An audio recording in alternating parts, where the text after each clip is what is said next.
नमस्कार साथियों, स्वागत है आप सभी का आपके अपने YouTube channel Kedarnath classes Uttarakhand में। तो देखिएगा, खजाना क्लास आपकी आ चुकी है जो कि कल से प्रारंभ की गई थी। आपकी आगामी परीक्षाएं अगर हम बात करें पटवारी, लेखपाल, police constable, SI, forest guard, one रक्षक, जो इसी वर्ष में आपके लगभग लगभग होने तय हैं। 2022 में सारे एग्जाम कंप्लीट हो जाएंगे। तो उसी को देखते हुए हमने ये क्लास स्टार्ट की है। बाकी इसका बहुत अच्छा रिस्पॉन्स मिल रहा है और कल भी छात्रों के बहुत अच्छे कमेंट्स आए थे। तो आज आप वीडियो को पूरा देखिएगा। अगर आप हमारे चैनल पे न्यू हैं तो चैनल को सब्सक्राइब कीजिएगा, क्योंकि आने वाले सभी जो भी परीक्षाएं हैं उसमें आपको काफ़ी हेल्प मिलने वाली है। बाकी वीडियो अच्छी लगे तो लाइक कीजिएगा, अपने साथियों के साथ अधिक से अधिक शेयर कीजिएगा। चलिएगा शुरुआत करते हैं आज की इस वीडियो की। क्वेश्चन नंबर 1 है, वंदे मातरम योजना कब से प्रारंभ हुई? तो देखिएगा, वंदे मातरम योजना की बात करें तो बच्चों यह 9 फरवरी 2004 से प्रारंभ हुई थी। तो क्वेश्चन नंबर पहले का आंसर हमारा ए हो जाएगा। वंदे मातरम योजना की मैं बात करूँ तो यह गर्भवती महिलाओं से संबंधित है, उन्हें जैसे मुफ्त दवाइयाँ देना, इस तरीके से। तो ऑप्शन ए हमारा बिल्कुल सही है। क्वेश्चन नंबर 2 है, गुजरात की काकड़िया झील की तर्ज पर उत्तराखंड की किस झील के विकास की योजना है? यानी कि कौन सी उत्तराखंड की ऐसी झील है जो गुजरात की काकड़िया झील के मॉडल पे, उसके तर्ज पे बनाई गई है? तो ये बहुत अच्छा क्वेश्चन है, कई बार एग्जाम में आने के चांस होते हैं ऐसे क्वेश्चन। तो इसका आंसर होगा सूर्यधार झील। क्वेश्चन नंबर 2 का आंसर हमारा बी हो जाएगा। सूर्यधार झील की मैं बात करूँ बच्चों तो देहरादून के डोईवाला, जो कि त्रिवेंद्र रावत जी का विधानसभा क्षेत्र हुआ करता था और उन्हीं के समय में ये झील बनी थी। उन्होंने इसका उद्घाटन किया था जब वो अपने कार्यकाल में मुख्यमंत्री के पद पे थे। तो सूर्यधार झील आपके डोईवाला का एक स्थान है भोगपुर। डोईवाला के भोगपुर में आपकी ये झील स्थित है और नदी है जाखम नदी। बड़ा इंपॉर्टेंट क्वेश्चन है। सूर्यधार झील किस नदी पर है? जाखम नदी, डोईवाला के भोगपुर स्थान पे। उसके बाद देखिए, अगर हम बात करें इसके बारे में, इस झील के बारे में कई सारे अन्य फैक्ट हैं जिनको मैं आपको सामने बताना चाहता हूँ। जैसे अगर इस झील की मैं बात करूँ बच्चों तो इसकी जो झील की टोटल अगर मैं बात करूँ लंबाई है तो वह 550 मीटर है। 550 मीटर इस झील की लंबाई है।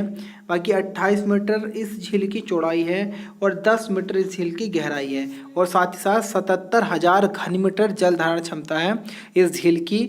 29 नवंबर 2020 में इसका उद्घाटन किया था तत्कालीन मुख्यमंत्री त्रिवेंद्र सिंह रावत जी के द्वारा, 29 नवंबर 2020 को। तो ये सारे क्वेश्चन आपको नोट कर लेने हैं अगर आपको इनका आंसर नहीं पता।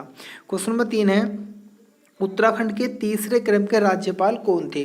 तो उत्तराखंड के तीसरे क्रम के अगर हम राज्यपाल की बात करें तो ये थे हमारे BL जोशी जी। तो क्वेश्चन नंबर 3 का आंसर हमारा डी हो जाएगा। मैं आपको ट्रिक बताना चाहता हूँ जिससे आपको ये सारे राज्यपाल अच्छे तरीके से क्रम के अनुसार याद हो जाए, क्योंकि अब ऐसे ही एग्जाम में आ रहा है। एक ट्रिक याद रखनी है आपको, SSB में जाएगा कब? SSB में जाएगा कब? के और बी इस तरीके से लिखना है। तो देखिएगा, एस से आपका सुरजीत सिंह बरनाला जी, और सेकंड एस से आपके सुदर्शन अग्रवाल जी, और उसके बाद बी से आपका BL जोशी जी, उसके बाद मार्गरेट आलवा जी, उसके बाद में आपका आएगा ऐसे अजीज कुरैशी जी, उसके बाद में आपके केस आएंगे कृष्ण कौन पॉल, बी से आपके बेबी रानी मौर्य, वर्तमान में गुरमीत सिंह जी।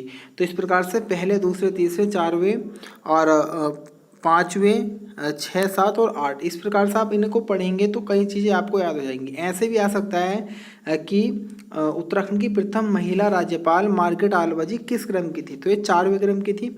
आपको BL जोशी जी के बाद ये आई थी। तो ऐसे ही क्वेश्चन बन रहे हैं आजकल एग्जाम में। क्वेश्चन नंबर 4 है, राज्य की प्रथम महिला महाधिवक्ता कौन थी? तो राज्य की प्रथम महिला महाधिवक्ता आपकी ललिता प्रसाद नेथानी जी थी। तो क्वेश्चन नंबर 4 का आंसर हमारा डी हो जाएगा। बाकी प्रथम अगर महाधिवक्ता मालूम कर ले तो आपके मेहरबान सिंह नेगी जी थे सबसे पहले महाधिवक्ता, मेहरबान सिंह नेगी जी। बाकी महाधिवक्ता की हम बात करें तो महाधिवक्ता का उल्लेख भारतीय संविधान के अनुच्छेद 165 में है। और अगर हम बात करें राज्य का सर्वोच्च न्यायिक अधिकारी या कानूनी अधिकारी आपका महाधिवक्ता होता है, और देश का, राष्ट्र का बात करेंगे तो आपका होता है महान्यायवादी। महान्यायवादी का उल्लेख अनुच्छेद 76 में है और महाधिवक्ता का 165 में। क्वेश्चन नंबर 5 है, हिमालय का पाद किस श्रेणी को कहते हैं, यानी कि हिमालय का पैरों वाली एरिया, यानी कि तलहटी वाली या निचली वाली एरिया। तो देखिएगा हिमालय का पाद क्षेत्र कहा जाता है आपका शिवालिक हिमालय को। क्वेश्चन नंबर 5 का आंसर हमारा बी हो जाएगा। शिवालिक के बारे में अगर मैं आपको और क्वेश्चन बताऊँ तो देखिएगा शिवालिक हिमालय को मैनाक पर्वत के नाम से भी जानते हैं। प्राचीन नाम मैनाक पर्वत था, ये क्वेश्चन एग्जाम बन चुका है कि किसका नाम प्राचीन मैनाक पर्वत था, शिवालिक का। शिव की भौं भी कहा जाता है शिवालिक को। उसके बाद अगर हम बात करें शिवालिक के बारे में, तो शिवालिक हिमालय जो है वह यह सबसे नवीन, हिमालय का सबसे नवीन हिस्सा कौन सा है, शिवालिक हिमालय है। सर्वाधिक अवसाद भी आपको शिवालिक हिमालय में देख लेंगे। अवसाद जो होते हैं वो सबसे अधिक आपको शिवालिक हिमालय में मिलेंगे, क्योंकि सबसे नवीनतम भाग है। हिमालय का सबसे दक्षिणी भाग भी किसको कहा जाता है, शिवालिक हिमालय को ही कहा गया है।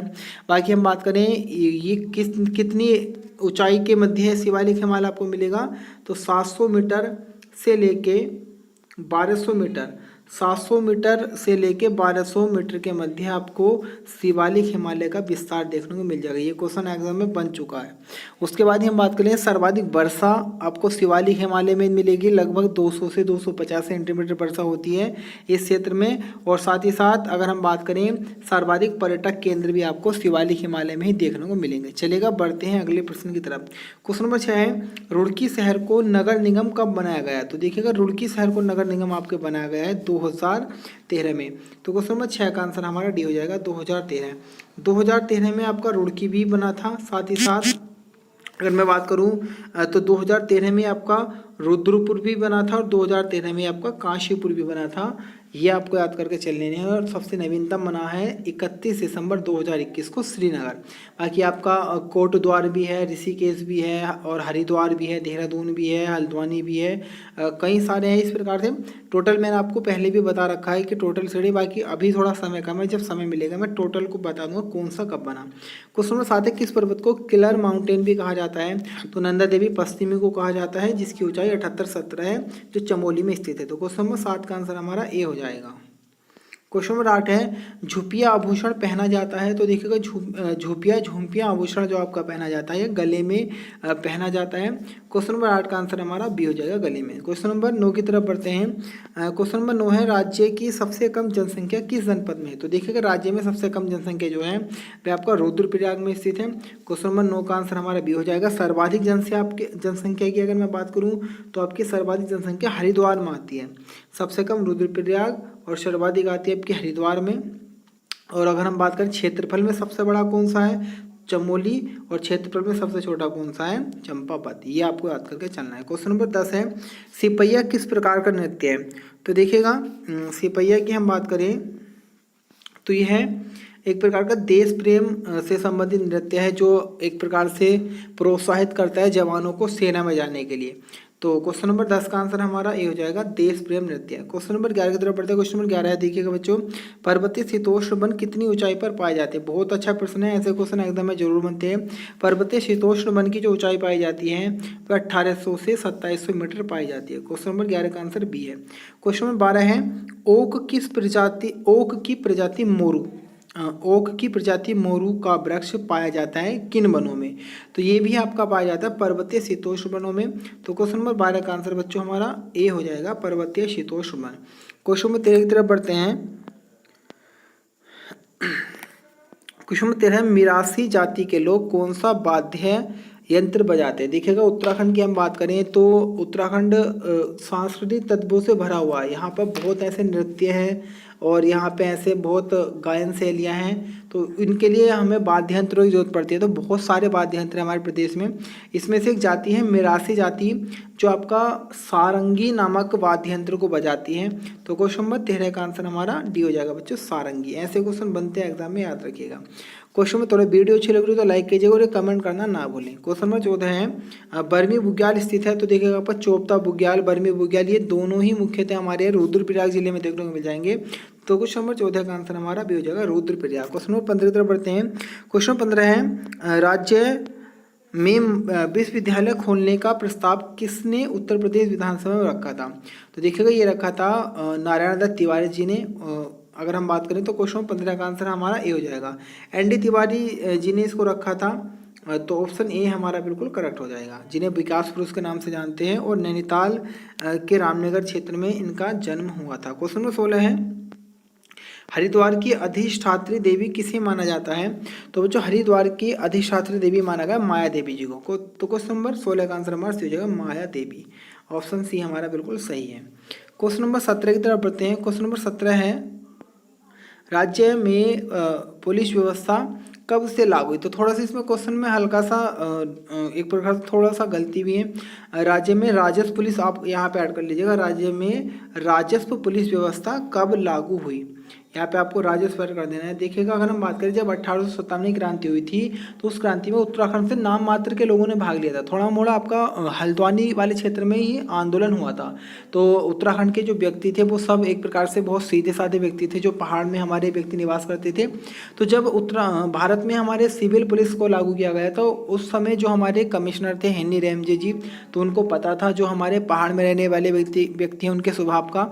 तो उन्होंने कहा था यहाँ पर सिविल पुलिस को लागू ना करके राजस्व पुलिस को लागू कर दिया जाए। राजस्व पुलिस क्या होती है? जो आपके एक प्रकार से राजस्व अधिकारी, जैसे आपका कानून गो हुए, पटवारी हुए, तो ये ही पुलिस का काम कर देते हैं। तो हमारे प्रदेश के 61% भाग पर लगभग राजस्व पुलिस व्यवस्था लागू हमारे हैं।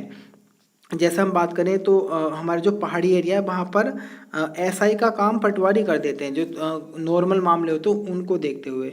तो ये आपके 1874 में हेनरी रैमजे जी के समय लागू हुई थी। हेनरी रैमजे को आपको याद करके चलना है। 1856 से 1884 तक हेनरी रैमजे का कार्यकाल चला था, जो कि 6वें कुमाऊं कमिश्नर थे। और इनके बाद जो कुमाऊं कमिश्नर बने थे वो बने थे फिशर। ये आपको याद करके चलना है। क्वेश्चन नंबर 18 है, निम्नलिखित में से किसी हेरिटेज गांव के रूप में विकसित किया गया है? तो देखिएगा, ये आपका होगा चमोली का माड़ा गांव, यानी कि मणिभद्रपुर गांव। ऑप्शन ए हमारा बिल्कुल सही हो जाएगा। क्वेश्चन नंबर 19 की तरफ बढ़ते हैं। क्वेश्चन नंबर हमारा 19 है, एवरेस्ट पर चढ़ने वाले राज्य के प्रथम व्यक्ति कौन थे?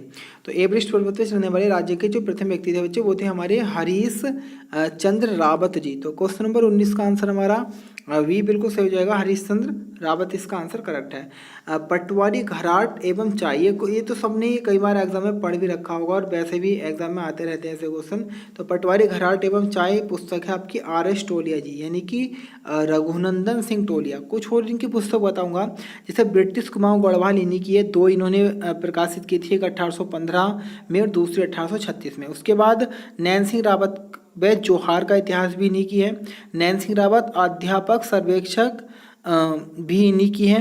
Founders of made in administration भी इन्हीं की पुस्तक है। उसके बाद में उत्तराखंड 15 ईयर्स ऑफ डेवलपमेंट पुस्तक भी RS टोलिया जी की ही है। क्वेश्चन नंबर 21 है, राजभाषा आयोग के प्रथम अध्यक्ष कौन थे? तो राजभाषा आयोग के जो प्रथम अध्यक्ष थे वो थे बाल गंगाधर खेर जी। ऑप्शन सी हमारा बिल्कुल सही है। क्वेश्चन नंबर 22 की तरफ बढ़ते हैं। क्वेश्चन नंबर 22 है, केदारनाथ आपदा के कारण मलबे में समा गए किस कुंड को अभी हाल ही में नेहरू पर्वतारोहण संस्थान ने खोज निकाला है? तो एक कुंड था उदक कुंड। क्वेश्चन नंबर 22 का आंसर हमारा ये हो जाएगा। केदारनाथ आपदा की हम बात करते हैं, 16-17 जून 2013 को आई थी, और इसी के तहत एक ऑपरेशन चला था 17 जून 2013 से 2 जुलाई 2013 तक, जिसका नाम था ऑपरेशन सूर्य होप। ये आपको याद करके चल लेना है। बाकी केदारनाथ जो हमारा धाम है 11वां ज्योतिर्लिंग है, जो रुद्रप्रयाग में स्थित है। क्वेश्चन नंबर 23 है, बद्रीनाथ की चतुर्मुखी मूर्ति कहाँ लाई जाती है? तो ये आपके लाई जाती है योग ध्यान बद्री में। तो क्वेश्चन नंबर 23 का आंसर हमारा सी हो जाएगा, बी हो जाएगा। ऑप्शन बी बिल्कुल सही है। क्वेश्चन नंबर 24 की तरफ बढ़ते हैं। शक्तिपीठ पूर्णागिरि में सती माता का कौन सा अंग गिरा था? तो देखिएगा, आपको पता होगा कि जब माँ सती ने अपना एक प्रकार से शरीर सती कुंड, जो कि हरिद्वार के कनखल में है, वहाँ पे दक्ष प्रजापति, जो कि शिव के ससुर माने जाते हैं, इन्होंने एक बहुत बड़ी सभा आयोजित की थी, और वहाँ पर भगवान शिव को स्थान नहीं दिया था। तो इससे क्रोधित होकर जो सती थी, उन्होंने अपना शरीर को अग्नि कुंड में गेर दिया था। तब भगवान शिव जी बहुत क्रोधित हुए थे, और उन्होंने उनके पूरी बॉडी को लेकर पूरे ब्रह्मांड के चक्कर लगाए थे। तो उनके जगह जगह पर अंग गिरे और वहीं पे पीठ बन गई। जैसे हम बात करें नैनीताल में नैन गिरा था, तो नैना देवी पीठ बन गई। इसी प्रकार से चंपावत की हम बात करें तो चंपावत में एक स्थान है पूर्णागिरि, यहाँ पर इनका नाभि अंग गिरा था, तो यहाँ पे पीठ स्थित है। तो क्वेश्चन नंबर 24 का आंसर हमारा सी हो जाएगा, नाभि अंग यहाँ पे गिरा था। ऑप्शन सी हमारा बिल्कुल सही है। क्वेश्चन नंबर 25 है टैमरसेन महादेव मंदिर कहाँ पे स्थित है।